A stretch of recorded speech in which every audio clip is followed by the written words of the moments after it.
পূর্বাচলে plot দুর্নীতির ৩ মামলায় শেখ হাসিনার ৭ বছর করে মোট ২১ বছর কারাদণ্ড দিয়েছে আদালত। ঢাকার পঞ্চম বিশেষ জজ আদালতে আলাদা ৩টি মামলার রায় ঘোষণা করা হয়। শেখ হাসিনার সজীব ওয়াজেদ জয় ও সাইমা ওয়াজেদ পুতুল সহ এসব মামলায় আসামি ২৩ জন, যাদের মধ্যে গ্রেপ্তার মাত্র একজন।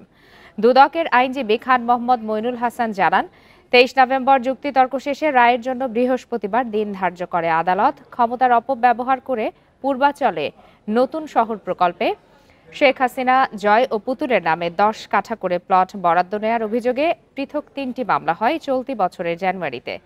গত ২৫ মার্চ প্রতিটি মামলায় অভিযোগপত্র দেওয়া হয়। বিচার কাজ শুরু হয় ৩১ জুলাই। ৩ মামলার একটিতে শেখ হাসিনা সহ আসামি ১২ জন, আরেকটিতে সজীব ওয়াজেদ সহ ১৭ জন এবং অন্যটিতে সাইমা ওয়াজেদ সহ ১৮ জন আসামি। অন্য আসামিদের মধ্যে রাজুক ও গণপূর্ত মন্ত্রণালয়ের সাবেক কর্মকর্তারাও রয়েছেন। আদালত প্রাঙ্গণ থেকে যোগ দিয়েছেন সহকর্মী জাহিদুল বাশার। কিছুক্ষণ আগেও বলছিলাম যে একেবারে মামলার শুরু থেকে আজকে রায় ঘোষণা পর্যন্ত আপনি সার্বিক খোঁজ খবর রেখেছেন, এখনো রাখছেন, এবং এই রায়ের পর আমরা দেখেছি যে দুদকের আইনজীবী খান মোহাম্মদ মইনুল হাসান ব্রিফিংও করেছেন। আপনার কাছে নিশ্চয়ই আরো বিস্তারিত তথ্য রয়েছে, জানাবেন। লোপা, আপনাকে ধন্যবাদ। দেখুন, প্রথম কথা হচ্ছে মৃত্যুদণ্ডের রায়ের মাত্র ১০ দিন পরে দুর্নীতির মামলায় শেখ হাসিনা ৭ বছর করে ২১ বছরের কারাদণ্ডে দণ্ডিত হলেন। একই সাথে তার ২ সন্তান, ছেলে সজীব ওয়াজেদ জয় এবং মেয়ে সাইমা ওয়াজেদ, তারাও ৫ বছর করে কারাদণ্ড হলেন। এই যে পুরো মামলার যে জার্নি, গত বছরের ডিসেম্বরে দুদকের তদন্ত প্রক্রিয়া শুরুর পরের থেকে জানুয়ারিতে মামলা দায়ের, এরপরে অভিযোগ গঠন এবং আজকে রায় পর্যন্ত যারা এই মামলার পেছনে কাজ করেছেন, দুদকের কৌশলী হিসেবে যারা আইনজীবী হিসেবে ছিলেন, পুরো আইনজীবী প্যানেল আমাদের সাথে রয়েছেন। এখানে খান মোহাম্মদ মইনুল হাসান লিপন ভাইয়ের কথা আপনি বলছিলেন আমাদের, তিনি কিছুক্ষণ আগে ব্রিফ করছেন, এই মুহূর্তে আমাদের সাথে রয়েছেন। আমরা বিস্তারিত তার কাছ থেকে জানবো। অত্যন্ত গুরুত্বপূর্ণ মামলা, আপনাকে স্বাগত জানাচ্ছি। প্রথমে জানতে চাই, আজকের যেই রায়, এই রায়ে শেখ হাসিনার কি ধরনের দুর্নীতি প্রমাণিত হলো? তিনি আসলে কি দুর্নীতি করেছিলেন? কোন প্লট থাকা সত্ত্বেও তিনি মিথ্যা হলফনামা দিয়েছিলেন? রায়টা আমরা জানি, এই বিষয়টা একটু জানতে চাই। এখানে শেখ হাসিনা প্রথম ক্ষমতার অপব্যবহার করেছেন, দ্বিতীয়ত তিনি মিথ্যা হলফনামা দিয়েছেন, এবং ওই মিথ্যা হলফনামাটাও একটা প্রক্রিয়া আছে, আপনার নোটারি করতে হয় অথবা প্রথম শ্রেণীর ম্যাজিস্ট্রেটের মাধ্যমে অথেন্টিকেটেড করতে হয়। এই কোনো প্রক্রিয়াই ওটা করেন নাই, একটা মিথ্যা হলফনামা প্রদান করেছেন।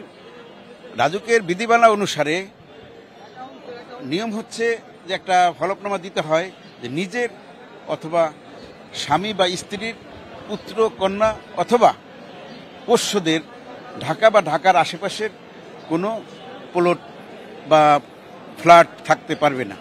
যদি থাকে তাইলে তারা রাজুকের কোনো প্লট প্রাপ্ত হবেন না। সেই ক্ষেত্রে শেখ হাসিনা শুধু তার নিজেরই একটা হলফনামা দিয়েছিলেন যে তার ঢাকা শহরে কোনো বা তার আশেপাশে কোনো প্লট বা ফ্ল্যাট নেই। এই মিথ্যা হলফনামা দেওয়াতেই আদালত এবং ক্ষমতার অপব্যবহার করায় আদালত তাকে ৭ বছর করে ৩টি মামলায় ৩/৭ বছর কারাদণ্ড প্রদান করেছেন এবং ৩ লক্ষ টাকা, ১ লক্ষ টাকা করে ৩ লক্ষ টাকা জরিমানা প্রদান করেছেন। আপনারা শুনছিলেন যে তিনি এই রায়ের খানিকটা অবজারভেশন এবং কি কারণে দুর্নীতিগ্রস্ত, কোন গ্রাউন্ডে এটি সাজা পেয়েছেন শেখ হাসিনা, সেই বিষয়টি বলছিলেন। মইনুল হাসান, আপনার কাছে আরেকটা বিষয় জানতে চাই, সেটি হচ্ছে যে জয়ের যখন রায় ঘোষণা হয়, বিচারক শুনছিলাম তিনি বলছিলেন যে তিনি ৩/৮/২০২২ সালে শেখ হাসিনার প্লট বরাদ্দ দেওয়ার ওই মাসেরই ৩১ তারিখে তিনি তার সন্তানের জন্য প্লট বরাদ্দ দেওয়ার জন্য তিনি সেখানে সুপারিশ করেন। আদালত আসলে এখানে, এবং বলছে যে আদালত খুবই অবাক হয়েছেন যে এই বিষয়টির কারণে। আদালত কি বলতে চেয়েছেন এখানে? আদালত আসলে খুব মর্মাহত এবং কষ্ট পেয়েছে যে একটা দেশের প্রধানমন্ত্রী নিজে তথ্য গোপন করে নিজের নামে একটা প্লট বরাদ্দ নিয়েছেন, আবার তার ১ মাসের মধ্যেই তার পুত্র কন্যার নামে আবার 2টা প্লট বরাদ্দের জন্য সুপারিশ করেছেন। আদালত খুবই মর্মাহত হয়েছেন এই বিষয়টাতে। কিন্তু শেখ হাসিনার যেই নিজের যেই প্লট বা ফ্ল্যাট যেটি বলেছে ১৯৭৩ সালে ডক্টর ওয়াজেদ মিয়া, বাংলাদেশের অন্যতম একজন বিজ্ঞানী, আদালত সেটি আদালতের ভাষায় আদালত বলেছেন তাকে যে প্লট দেওয়া হয়েছিল সেটি তিনি তথ্য গোপন করেছেন। কিন্তু জয় এবং পুতুল তাদের নামেও কি নিজস্ব সম্পত্তি আসলে ছিল? এখানে কোনো ব্যত্যয় কি ঘটেছে নাকি ছিল না? এখানে আর পিতা মিস্টার ওয়াজেদ মিয়া উনি মারা যাওয়ায় এই সম্পত্তিটা 3 জনেই প্রাপ্ত হয়। স্ত্রী হিসাবে শেখ হাসিনা, পুত্রকন্যা হিসাবে সজীব এবং সাইমা দুইজনেই ওই সম্পত্তিটা প্রাপ্ত হয় এবং তাদের নামে নামজারিও আছে, তারা নামজারি করে নিয়েছেন ওই সম্পত্তিটা। তো রাজুকের বিধি হচ্ছে যে প্লট বা ফ্ল্যাট যে কোনো একটা থাকলেই কেউ রাজুকের পরবর্তী প্লটের জন্য দরখাস্ত করতে পারবে না। সেই ক্ষেত্রে তো গুরুতর একটা অনিয়ম হয়েছে এবং গুরুতর শর্তভঙ্গ হয়েছে। আমরা এখানে আরেকটা বিষয় দেখলাম, সেটা হচ্ছে জয় এবং পুতুল যেই মামলায় তাদের প্লটের, সেই মামলায় তো তারা প্রধান আসামি, কিন্তু সেইখানে তাদের 5 বছর সাজা দেওয়া হলো, অথচ সেই মামলায় শেখ হাসিনা 7 বছর কেন, মানে তার সাজা কেন 2 বছর বাড়লো? এইটার ব্যাখ্যা কি? এইটার ব্যাখ্যা হচ্ছে শেখ হাসিনা একজন গণপ্রজাতন্ত্রী বাংলাদেশ সরকারের প্রধানমন্ত্রী ছিলেন এবং তিনি ক্ষমতার অপব্যবহার করে রাষ্ট্রের সর্বোচ্চ অধিকারী হয়ে, ক্ষমতার অধিকারী হয়ে উনি ক্ষমতার অপব্যবহার করেছেন, লোভের বশবর্তী হয়ে উনি এই কাজটা করেছেন। সেই কারণে আদালতের কাছে মনে হয়েছে যে তাকে, তার অপরাধের মাত্রা একটু বেশি।